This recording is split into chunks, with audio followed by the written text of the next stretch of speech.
Hello students, once again I am here with a new video to explain a very important topic, democratic elections. Children, do you know what is an election? Come, let me explain it. An election is a contest between different political parties in order to get people's support. Remember the three very important words here: contest, political parties, and support. Or, in other words, different political parties participate or challenge others to get the support of the people. As we are living in a democratic country, we will see some important conditions of a democratic election. First condition: everyone should be able to choose.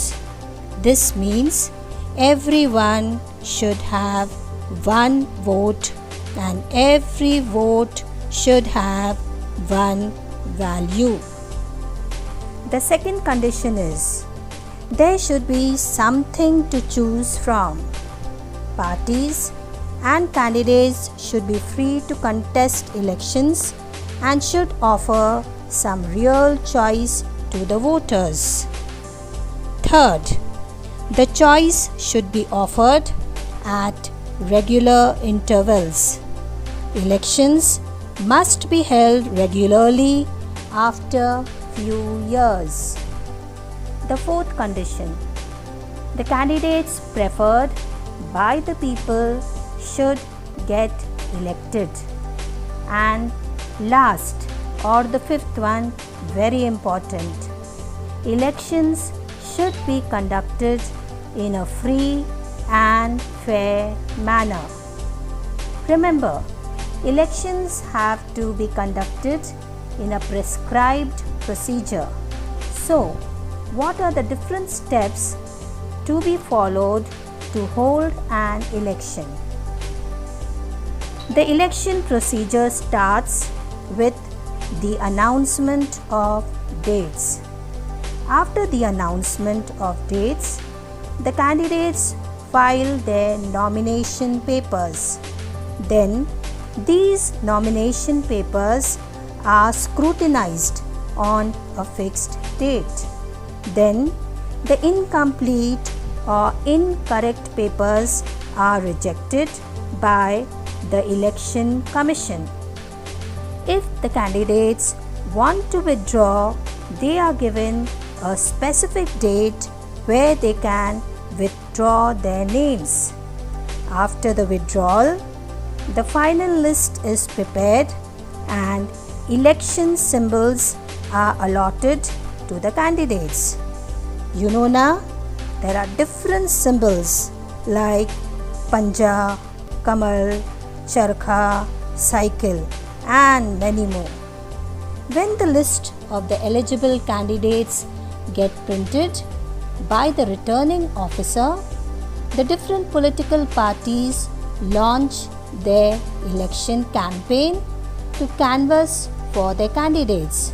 Oh yes, you know how they use catchy slogans and patriotic songs to seek support of electors. They do this to win the elections. Now comes the polling day or the election day. Public holiday is declared so that all the voters may exercise their right to vote. The eligible candidates cast their vote.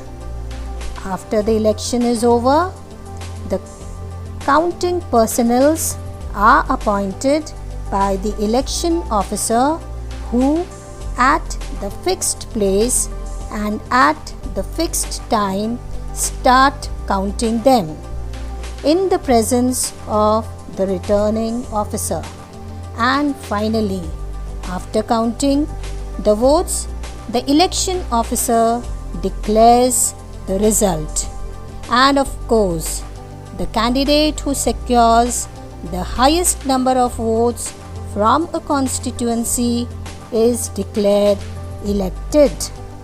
All the elected candidates are called MPs or Member of Parliament, and together they form the Parliament.